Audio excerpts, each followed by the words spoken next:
Welcome to another episode of Lead with Jeffrey podcast. I'm Jeffrey Hernandez, your host, and today I have the privilege to have in our studio a trailblazing entrepreneur, but more importantly, someone that represents the women in today's entrepreneur seats. Adriana Menendez, a person that I've had the honor of knowing for a very long time as a friend, but I've also had the opportunity to see her grow into the entrepreneur that she is today. Someone who had a dream, a vision, put action to it, and now today is sitting as the leader of an organization that not only supervises 25 employees, but serves students and the future of tomorrow, which is our children. And so today we'll be learning about the field of entrepreneurship from the lens of a woman who has had to overcome the challenges of being a woman in business. Adriana, welcome to our studio. We're so excited to have you today, especially that we're in Women History Month, and you can represent for all the young entrepreneurs, women out there that are making the decision, do I want to stay an employee? Do I want to open my business? So tell us a little bit about yourself. Well, my name is Adriana Menendez. I didn't grow up in a business entrepreneurship household, but I did grow up seeing hard work. And that was led by my mom, always doing something, always in the business of working harder. And me, I just grew up single with a single mom and always wanting more. In my adulthood life, I started college late because I saw my mom do it at an early age, at a late age. And so having my first daughter and being pregnant with my second, I decided to go back to school and just pursue my education career. Is your degree in education? Yeah, it is. What particular specific area? Elementary. Elementary. Excellent. Elementary education. And so hard times led us to deviate and pivot into what I always wanted, which was a preschool. And so that's a whole nother story, but it was what led us to create that dream that I have now. Awesome. So preschool, you service the beginning and the foundation of children. Yes. And as a leader, you have to inspire your employees to be able to understand the responsibility and accountability that comes with that. So how do you do that?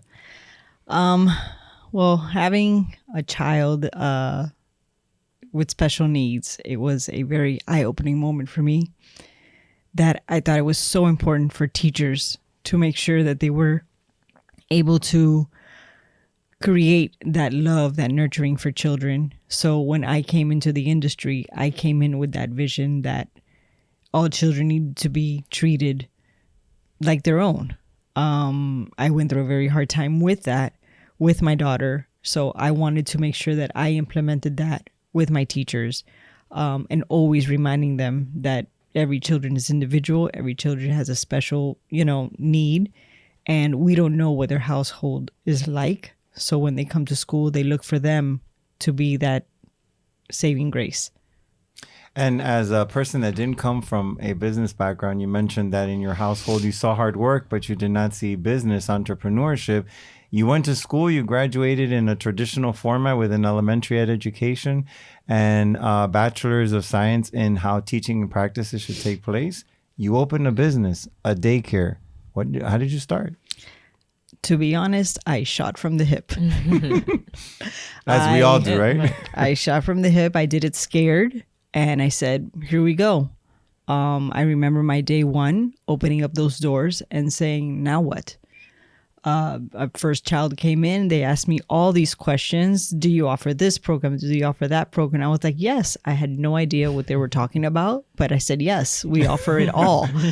And I called every phone number and I said, they're calling me. They're asking these questions. How do I get this program? How do I get that program? So yes, not knowing anything about the business, I literally sat there day in and day out and figured it out. Everything is figure-outable. Mm-hmm. You were building the wagon as you were riding. Exactly. As all of us do, especially before podcasts and all this social media education processes were available, right? We didn't have any of that. So tell us, that first day you said yes to everything. You had your first student. Mm-hmm. Then what? I was the teacher. I was the owner. I was the kitchen lady. I did it all. We were just talking about that, Andrea, right? I was the first to take out the garbage and the last to get paid. But yeah, you just do it all. So, now 15 years into my business, when people say no, because you don't understand, I said, yes, I do understand. I've been, exactly where you're at because I taught in the classroom. I taught, I've been in the kitchen. I've been in the office. So, you kind of juggle everything around until, the wheels start turning and you're more able to hire people to help out. And you mentioned something that's really important. You did everything. And now people come to you and they tell you you don't understand, and you have the ability to say, I do understand.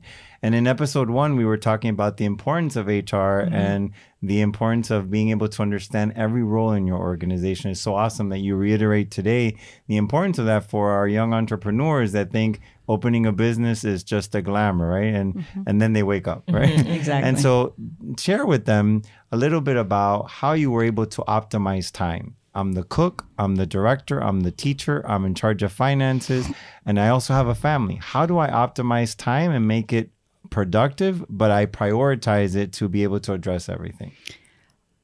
What is time? You feel like you don't have enough hours in the day, but you make it work. You make it work. Having a small kid. I started the preschool. My youngest was 2. My eldest was already in kindergarten. So, thankfully my spouse was able to take one to school. I took the other one with me, and you just run your day. You run your day. You're like a well-oiled machine. You kind of don't even think about it. Once you're doing your things, now it's time. Now it's this. Now it's a circle time. We got to take this one outside, and you just work it into your day. But it comes a time where you have to just stop and relax and really take inventory of your day and say, okay, it's time to go home and just unwind and be with your family. But I was cleaning the preschool every day. So 7:30, my kids pick them up from school, bring them back to the daycare. And I was there from 7 a.m. to 7:30 p.m. because you got to make it work until it starts to develop. And so as a woman entrepreneur, you have 2 children, you have a husband, you are now leading your preschool, and balancing all of that definitely takes strategy. What suggestions do you have for the women out there that fear, I can't go into entrepreneurship because I want to be present as a mom. I can't go into entrepreneurship because I don't want to lose my marriage. I want to have a family. But you've done it all. How? Well, I live by the motto, work hard now so you can play later. And it takes a little elbow grease. It takes time. It takes weekends. It's saying no to certain events. It's prioritizing what's your long, big dream goal. If your big dream goal is to be present at a later time in your life, then you need to put in the work. You don't get to skip a step. And I think that if you really hone down and you really pay attention and do the work the way it's meant to be, everyone, when I opened up my business, were like, oh my God, now you're going to be able to go do your nails and do your hair. And I was like, no. 5-6 years in is when I took my first vacation.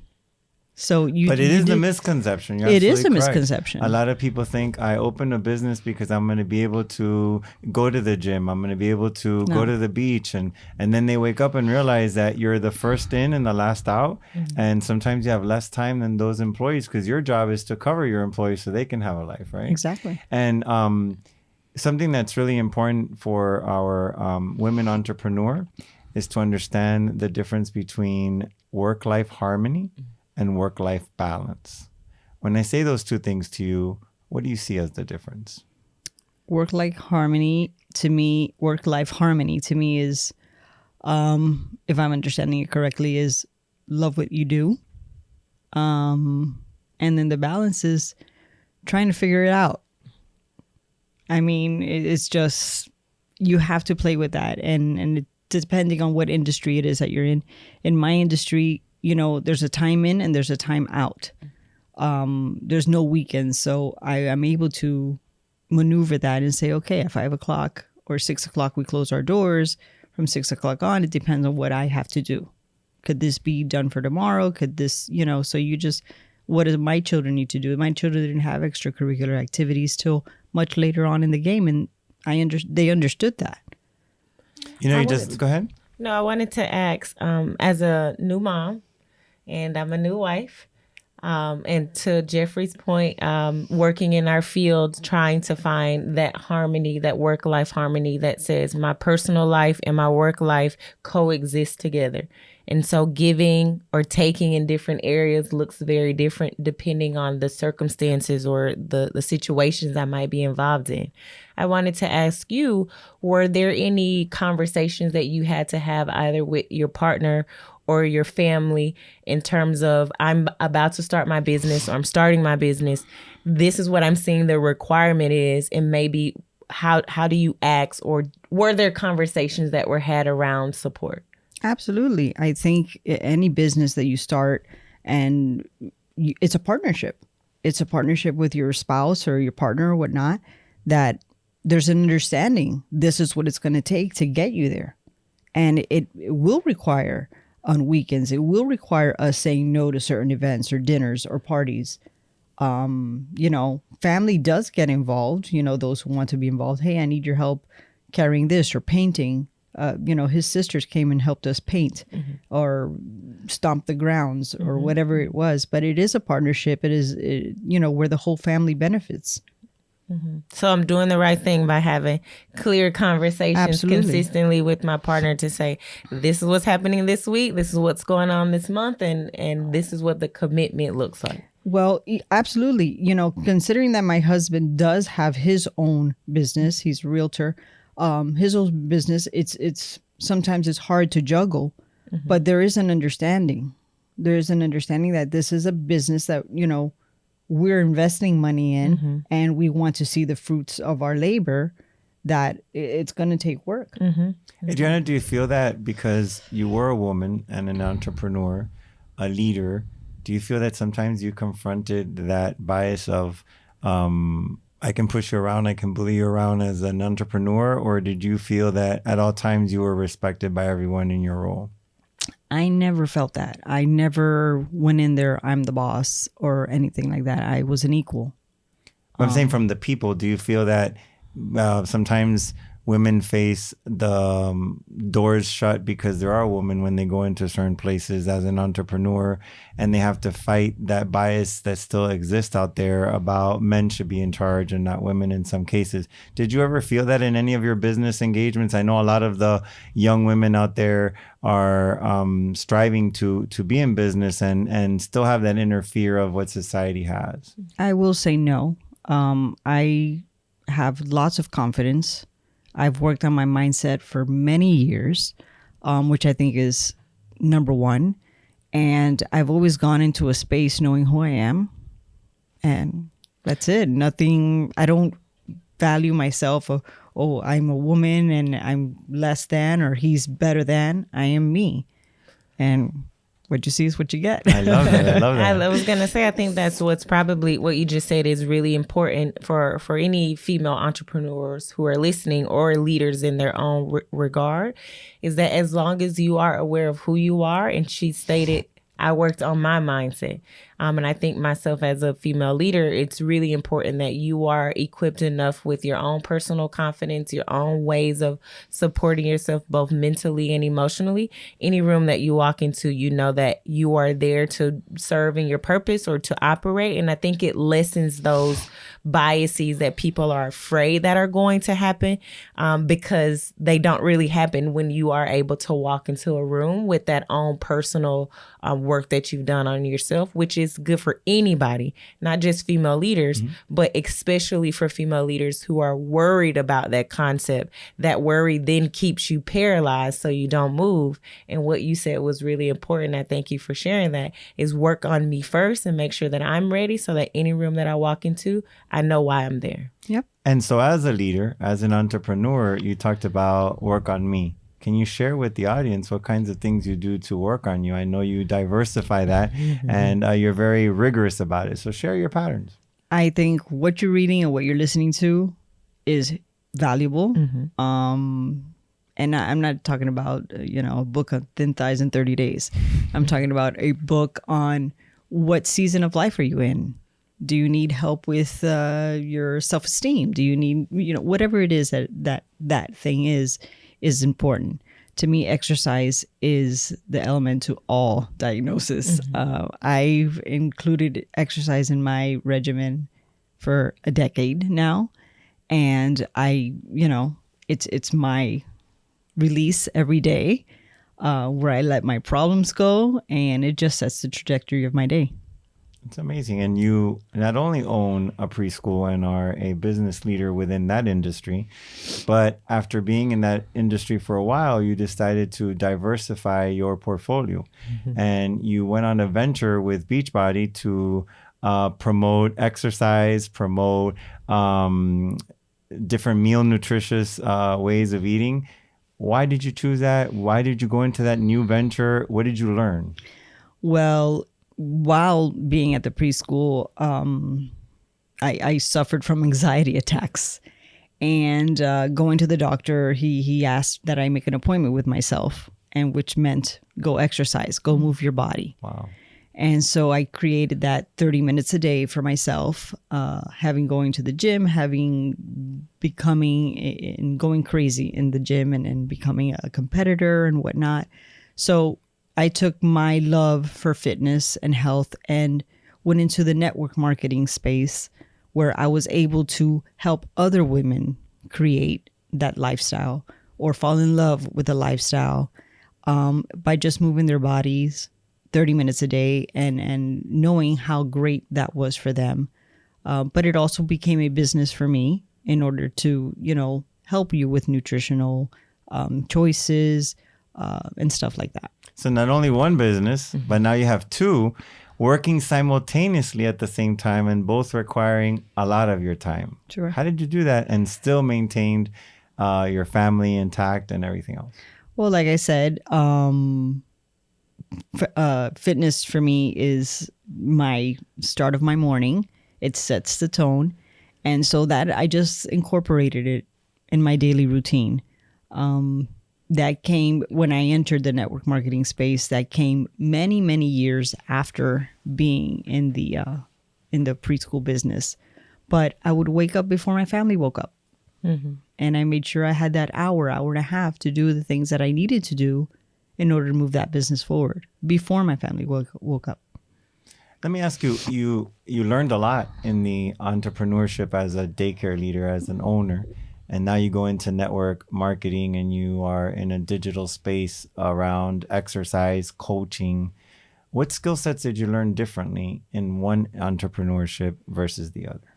Well, in the other, it's two different businesses altogether. I think in the network marketing space, it's about organization, time management, learning how to set your mindset in the proper space to be able to coach other people to have a healthy, fulfilling life. So in that aspect, yes, it's learning the time management, learning how to get organized with your day and whatnot, because they dive very deeply into that meditation and whatnot. But in the preschool space, it's kind of like figure it out. Do you feel that one gave you more time than the other? No, I don't think any one gave me more time than the other. I think it was a combination of both that allowed me to be in the space that I am today. By having two different businesses and learning skill sets that were different in each one, do you feel that one skill set helped the other? Oh, yeah. What kinds of things did you transfer? Well, coming from a business standpoint, and I was able to apply preschool, my knowledge of education and stuff to educate those women on the other side of fitness and health and wellness, and vice versa. I was able to apply that knowledge into my preschool to be able to educate my teachers in health and wellness. So it helped you from an HR perspective as well. Absolutely. Amazing. And now you're not only, you went from daycare to Beachbody and that network. Now you went into something totally different and opened a third business. And can you share a little bit about that? I decided to venture into consulting And I think there's many women out there, like you mentioned earlier, scared to open up a business and don't know where to start. When I first started the preschool, I was like, where do I start? I was able to find someone to help me along the way. But now I'm that vehicle, that vessel for those people that are just, I don't know what to do. I still have to have my 9 to 5. And so I help guide you in order to open up that dream of yours. And so the consulting firm you just opened, it's First Step Consulting. First Step Consulting is aimed to help people not have to go through what you went through when you opened your preschool and had that moment where you said yes to everything, but really didn't know what you were going to do with that yes. And so share a little bit about that. How do you go about doing that? Depends. It depends on what the person wants. We go through a checklist. Do you want a big preschool? Do you want a small preschool? What are your dreams? What's your budget? Where do you want to be located? All those factors come into play. And it depends on, again, your budget and what it is you're looking for. Are you looking for a 200 child preschool? That's beautiful. Or do you want just something small to start off with? So we go through a whole 30, 40 minutes of questions on what it is how I'm going to guide you. And then we start the process of application. What licensings do you have? Do you have any training? And what do you plan on doing? What's your goal? Do you want to just host a school with special needs children? Do you want atypical children? What is it that you want? So it's very detailed. I'm so sorry. Okay. I'm curious to know, because I think that's amazing work as a consultant and as a leader. And oftentimes people who are thinking about different things and should I start a business? Should I not? How do you, or what would you share with the audience of how to determine I need to invest in a consultant versus seeking out maybe mentorship or collaboration? What would be your recommendations or thoughts around that? Well, from my point of view, when I first started, I had no idea. All I knew is that I wanted a preschool and how beautiful it is. And you can go and search on what it is that you need. I mean, there's free information, but I think the average person like myself still needed to work. You can't just stop what you're doing, because your dream goal is to have a business so that you can free up your time eventually and have that time freedom. So I think in the beginning, you don't have that. You have to have someone to guide you and help you, to be there with the person if you're having a build out, to be there with the person to help you with the hiring guidelines and whatnot. And, your enrollment forms or any forms that you need in order to start the preschool. But you still need to work. That person still needs to create an income, because if not, you don't have an income coming in yet.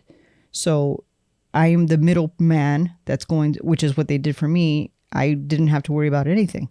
They was like a turnkey business. So it's the opportunity to dedicate time to building your business while the consultant is taking care of those basics that are not fun, right? The licensing, the inspections, the payroll, all of those things that take so much time at the beginning, and a lot of people don't pay attention to it, but it could be the failure of your business, right? And how do you go about doing that with the client? So you do the checklist, and then what? Then we sit down, find a location. Is it something that's already been built out that you bought? Or is it something that we're starting from scratch? Two very different things. I started mine from scratch, building out. So I had to deal with contractors, which took 18 months for mine to open up, because the contractors, the classrooms, I wanted a certain type of classroom. I wanted things a certain way, because I'm picky. But there's other people that just buy a preschool that just need to, tune it up a little bit. Clean house and do a little touch-ups. And that's a different kind of consulting that I do. And I go in there and I am that PA for them. So a dream to be an entrepreneur for you started with the daycare, has evolved into so many diversified pathways. And most recently, as I do follow you on social media, you are now promoting vitamins and ways in which you can maintain yourself in a healthy way, as well as helping people understand the importance of digital marketing. Can you share a little bit about that? I think digital marketing was going to be in my future regardless. But now there's been that's been the buzzword for the past few months now. digital marketing. And it's not just buy a course and sell a course. It is what you can do with that course. And it's allowed me to create other courses, to create other programs and for parents, for preschool owners, for anyone, really teachers can go out there and create, something as simple as, selling shoes. How to go about this, how to open up a preschool. So you know that the digital marketing world, you get it, you create it, and you sell it. The reach is greater. Yeah, absolutely. And so I want to go back to something you said earlier. You mentioned that you had a child that had a disability. And a lot of the women that are hearing us today that may not have a traditional setting at home believe that that's an obstacle to opening their business and becoming an entrepreneur or a leader in any organization. But yet you've proven that wrong. You've beat the odds and you've done it successfully. And I think there's a lot of people out there that would benefit from understanding the why, the how, and the what. Yes, I have a daughter who's now 21. She does have special needs. And at the beginning, when she first started going to preschool, it was a challenge. I didn't understand what she had. Autism was a very hush-hush word, not accepted. So I had to go through those obstacles of understanding what that was and what I can do to help her. And it was the best thing that I did for her was put her into a preschool with regular children. And she learned. It was a lot of, patience. They told me she would never speak. They told me she would never do anything. And here she is living alone in Orlando, in college, thriving. So that's her. She's very determined. And shout out to you, Sophia. And she's very determined and she's doing phenomenal. But I think every parent, I have a lot of children with special needs in the school. And I think it's embracing it. Teaching your child, about it. I never shunned it away from her. I told her, you're autistic. And she did her own research. And it was more educating her on what she has. And she was able to go out there and talk at her school about it. But I know a lot of parents, it's hard. It's hard. It's to hear anything wrong with your child is hard to begin with. But you know what? You do it for them. It's your biggest why. And she has seen that I've never given up on her. And so to those women that have circumstances at home that are not traditional from their mindsets and are fearful of taking that step that you did, what would you say to them? How do I open my business, but I have an autistic child, I have a child that has other kinds of disabilities, or I may have a non-traditional home, I'm a single mom, and they look at it as a barrier, but you didn't and you beat the odds. Yeah. What would you say to them? Use that as a driving force. Use that as something to never stop moving forward. That should be, it should not be an obstacle. And I understand some are more severe than others, and I get it, but it should not be, it should not debilitate you from moving forward. It should not debilitate you from creating a normalcy in your life, and certainly not stop you from opening up a business that can potentially help you create those extra sessions or physical therapies for that child, if that's the situation. You talked about doing it afraid. I think when you initially started your business, I didn't know, and I also did it afraid. And also hearing some of the challenges or the nuances that you've had to navigate along the journey. Can you share with leaders of how to do it afraid, or maybe what you did and what does that really mean to do it afraid? Well, when you do something afraid, it's because here we are taking every egg that we have in our basket and saying, here you go, to the unknown. Will it survive? Will it not survive? I didn't buy the building, I leased. So thankfully, and this is more personal, but we have a friend who's still a great friend of ours today, who helped us for 6 months hold our business together. For 6 months, he paid our rent. It was paid back every dime. But for 6 months, he helped us because unfortunately things happen. And, you know, sometimes you have to borrow from Peter to pay Paul. Of course. But you made it work. We made it work. Here we are 16 years later and we made it work. But you do it scared because it's the unknown. And will this work? Well, I have no experience in this field. Zero, other than my child going to preschool. So you go in shooting from the hip, hoping that it'll work, scared. But, you know, if you don't do anything not scared, then, you know.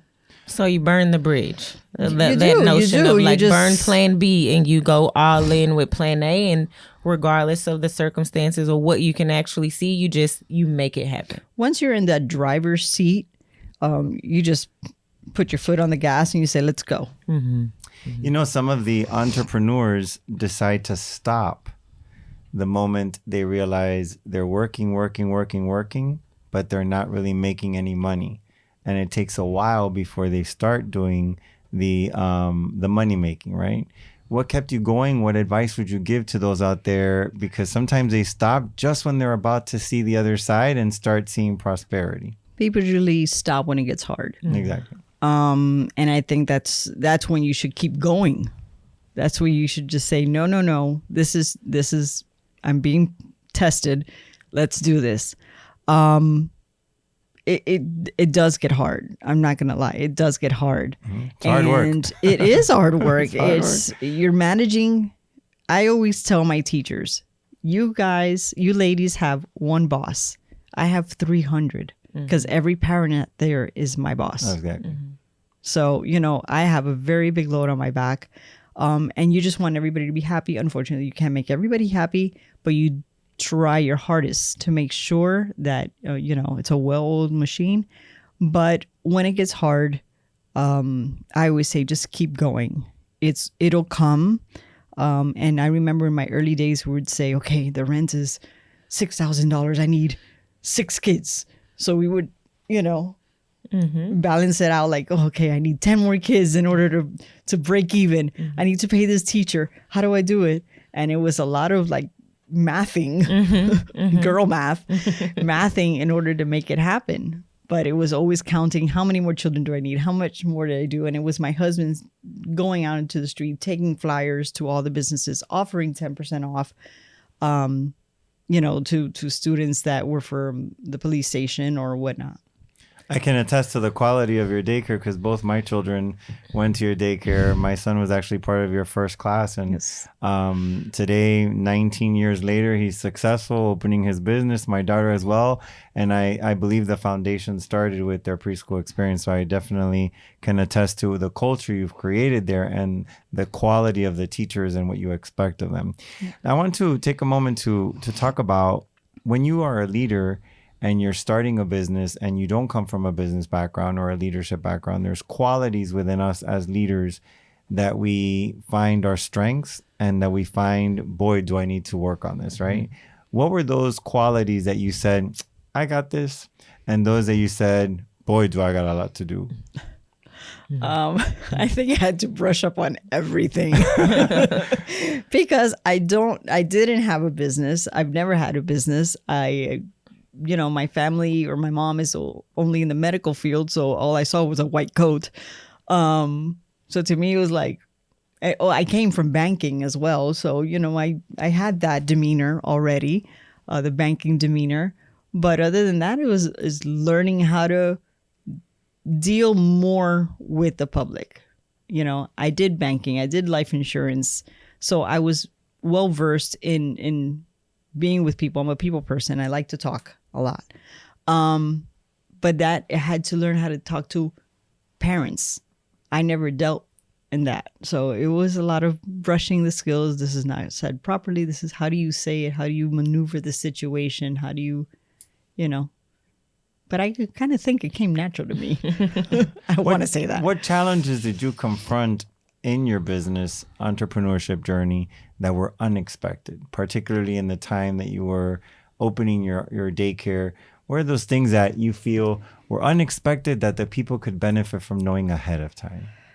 There was a lot of unexpected moments, the unforeseens, I like to call them, and not having that what if basket of funds. Things break.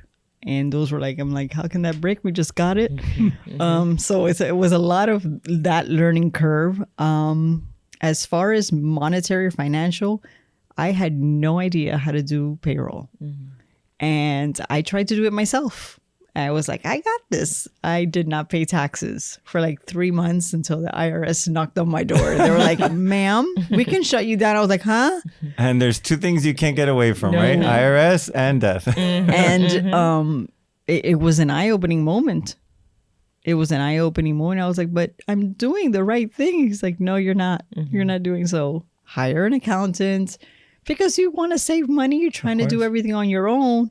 And so a lot of those things were like, stop me in my tracks.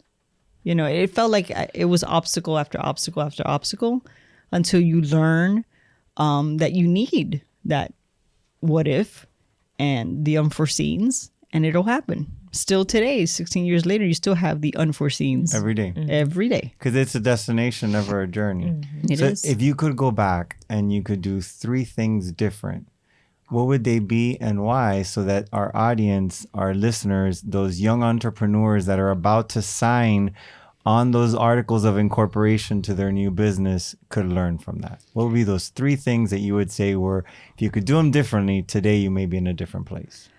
I don't think I would do anything differently. I'm pretty confident in how I did things. Even though there were bumps in the road, it were all lessons that allowed me to grow. My teachers have been with me for over 12 years. I don't have a revolving door, so I must be doing something right. I always said, treat people the way you want to be treated. I never believed in that craziness, that hard, I would just tell my teachers, do your job so I don't have to do mine. That's a good one. But, I don't know. I think I did everything as it was planned. I think as it was intended, the plan for me to do things, and everything was a lesson. And so since everything you would do the same, then what would be those 3 lessons you would want them to know that they need to pay attention to be successful as you've been? Always pay attention to, you. Take care of you so that you can take care of others. Treat people right. Kindness always wins. Kindness always wins. And never stop growing. Always be a student. I love it.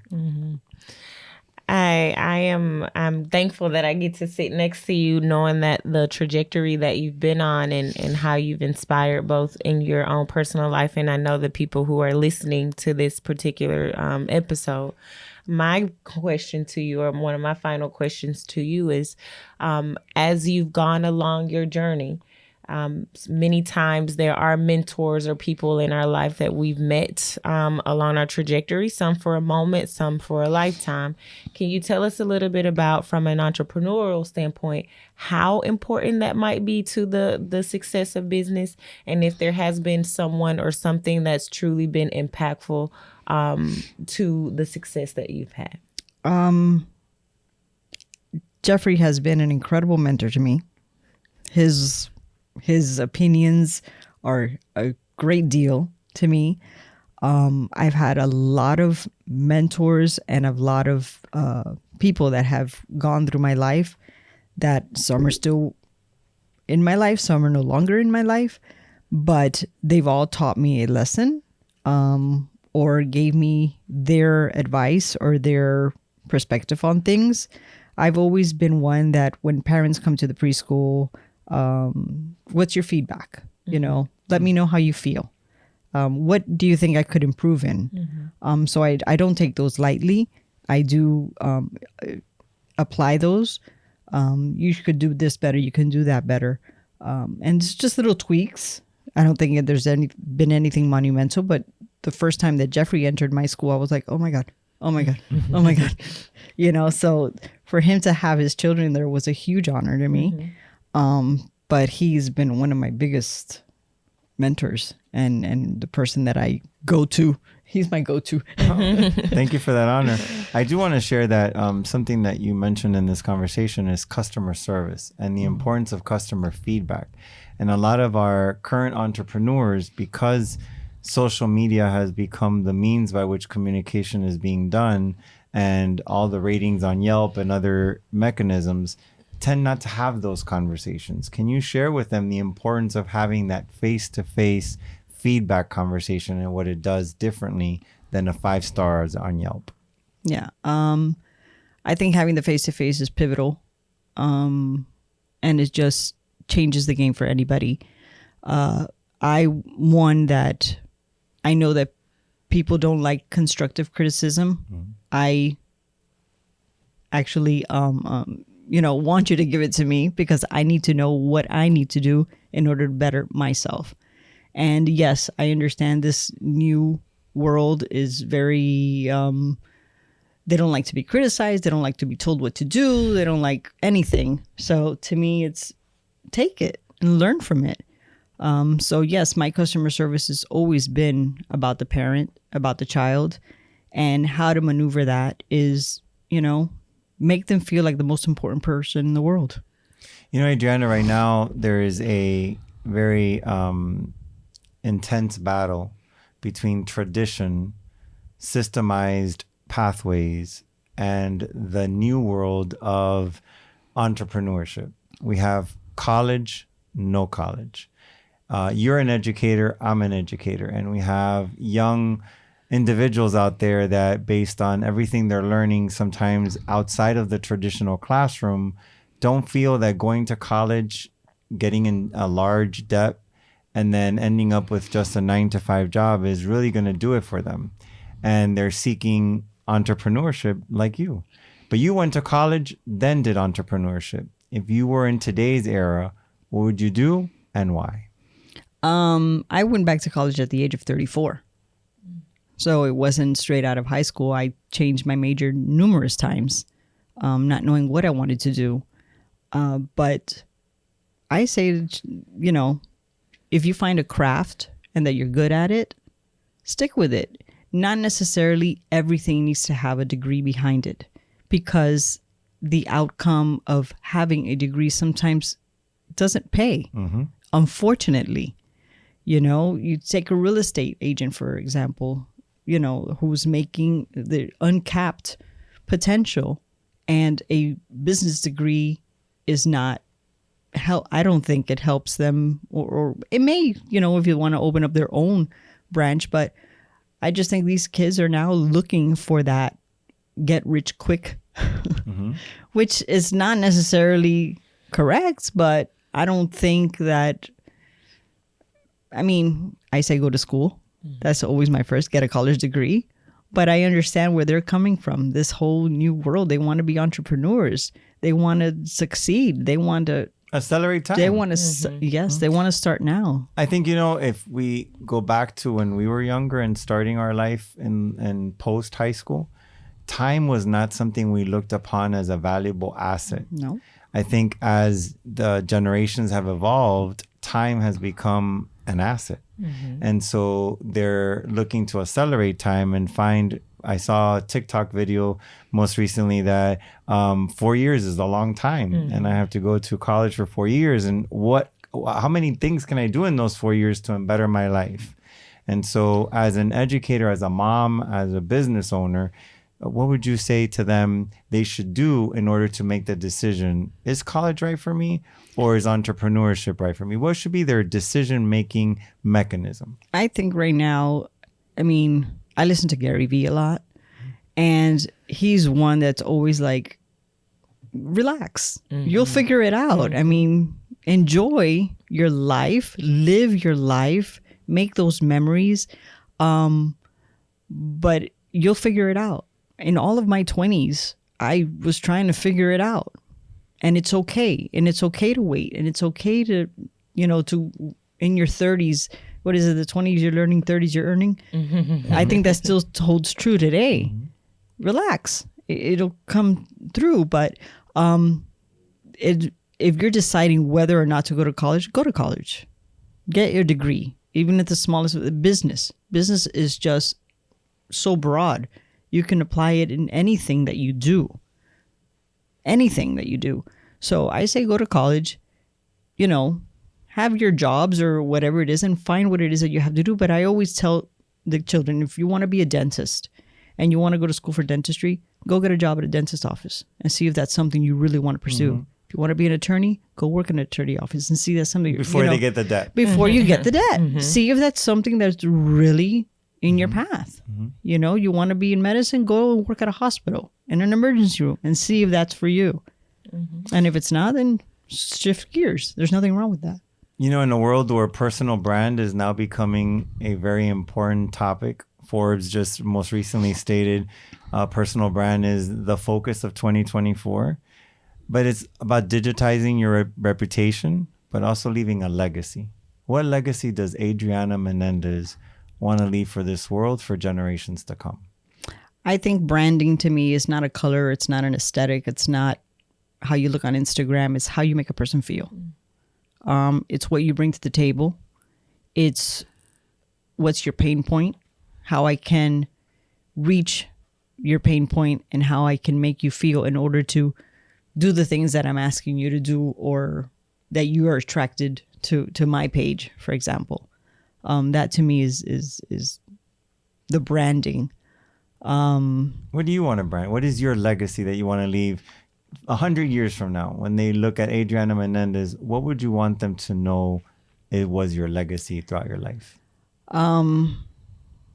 That, I just wanted to make a difference to people in the world. Mm-hmm. Children, both adults and children, that I just wanted to be a foundation for them, that I truly was a vessel in their decision making. It's powerful.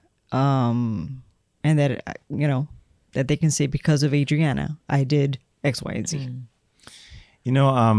As we reach the end of this podcast, I want to have you focus for a moment on envy in the business world. It's something that is so real, can become such an obstacle and a barrier to young entrepreneurs that don't understand the impact. We didn't understand it, and decades later have benefited from the life lessons. But boy, if we could have avoided some of those by understanding that earlier, we would have been in a bit different place, right? And so as we close this podcast, what would you say about the envy in the professional world, particularly in the entrepreneurship world, and specifically for you as a woman entrepreneur? How has that been? I think envy comes from a place of fear. Mm-hmm. And why? Mm-hmm. I don't understand envy. On the contrary, learn. Talk to that person. Don't be afraid to ask questions. Go to that person that you admire or watching or whatever and say, how can I learn from you? What can you teach me? How can I be like you are? Or what have you done in order for me to have what you have or whatever? But envy is such a ugly place to be. And I just think it comes from a place of fear of not being able to do what you have or do. Or you can give these people all the tools and they won't do what it took you, what you did, or what it took for you to get what you have. And so that's from a perspective of you not having envy towards others. But one of the challenges that some of our entrepreneurs deal with is the envy that surrounds them. And how do they deal with that on a daily basis? How do they avoid it from being an obstacle for them? Because sometimes within your own organization, you have someone that envies you and undermining you and you don't even know it. Exactly. Live and let live.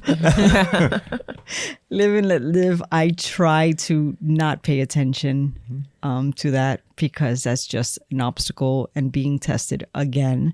And it goes back to mindset, getting your mind in the right place, being able to overcome those feelings, because what those envious people, I think, give to you is that bad energy and create limiting beliefs in you. And I just say, just brush it off. get your mindset right, go exercise. You just mentioned a very important word, and that's energy. And I believe as an entrepreneur, as a leader, energetic practices are so important. You talked a little bit about you taking time to worry about me and making an appointment with me, right? Meaning yourself. Mm-hmm. Do you have energetic practices? If so, what are they, and why are they important as a leader as you do your work? I think energy is everything. The way you show up for yourself every day. If I showed up in my social media every day and I was like, good morning, how are you guys doing? Do you want to listen to me? No. Good morning, how are you? That's Get a true. smile on your face. How you doing? Hope you have a true. great day. It's just, you have to make that 2 mm shift and shift that mindset. Who are you going to be today? Are you going to be, negative Nancy, or are you going to be, energetic Adriana? And what I just, it's a choice that I make every day. And that was what I was going to highlight, is that you talk a lot about the power of choice, and you get to choose how you wake up every day, how you present yourself every day. And most people feel like it is the day is happening to me versus I am here in the day. So it sounds like what you're sharing is we get to make the choice, and reminding and empowering our leaders is you do decide how you show up every day. Is the day going to happen to you or for you? Something that also is really important is some people don't realize that when you're a leader, your employees, your workforce is serving your vision and mission, but they're charging off your battery, your energy. But you have problems too. Everyone does. So how do you get to work, and at the door of that work, at that business, you say, goodbye problems at home. Now I have to be ready. It's showtime. Can you share some of the things you do? How do you work on your mindset to make sure you get there and you put on that smile you were just talking about? It's practice that I've put into play for many years. It wasn't one day to the next. Again, I exercise so that I can get all that negativity off my mind. And when I go into my workplace, my problems stay at home. They really do. Was that always the case? No, but it took me time to make sure I did that. And my employees, they see me with a smile on my face every day. Are there days that I, have to frown? Sure. But for the most part, they make sure that they feed off my energy. I'm in a good mood, they're in a good mood. And that sets the trajectory. Even in your children, if you come home upset, your child is most likely going to mimic that behavior. So, practice what you preach. Well, Adriana, I'd like to, on behalf of Lead with Jeffrey, I would like to thank you for joining us today. I definitely feel that after this hour together, I've learned a lot and been inspired by some of the things you shared. And you've confirmed so much about some of the practices that we need to have as leaders. I definitely know that our listeners have also learned. For you young women entrepreneurs who are out there making the decision, college, no college, entrepreneurship, business. I have a traditional family. I don't have a traditional family. I have this support at home. I don't have this support at home. I have a bank account that has revenues. I have a bank account that has $50. The answer you heard today is it doesn't matter. It's whether you have the determination to do it, whether you're willing to put in the hard work, whether you're willing to make the sacrifices that come with building an entrepreneurship, a business that Adriana has been able to do in the last 15 years. And it also is about not only going after one menu of making money, but being able to diversify your portfolio into many different things. And from one business, others will grow, and not be afraid to have 1, 2, 3, 5 and think about, oh, it's too much work. Oh, it's going to be more time that I have to dedicate. But think about what you can do for you and your family. And so today that we've had the opportunity to listen to an entrepreneur that has been successful at scaling her business and diversifying her portfolio, but also a woman in leadership, which in Women History Month, we want to acknowledge that it is very important to take into account. It doesn't matter who we are, what gender we are, it matters the leadership that you can bring to the table. And as I close this podcast, I would also like to share the importance of being a leader that mentors the people that work with you. As you saw today, I shared my space with my chief of HR, Andrea Atkins, and I was able to allow her the opportunity to experience being a co-host in a podcast. Often as a leader, we tend not to allow people around us to grow because we're afraid Don't be afraid, because in the unity, in the growth of the people that you lead, will come your own growth. Ladies and gentlemen, it's been my privilege to be your host today. I wish you a spectacular rest of your month, and more importantly, stay inspired.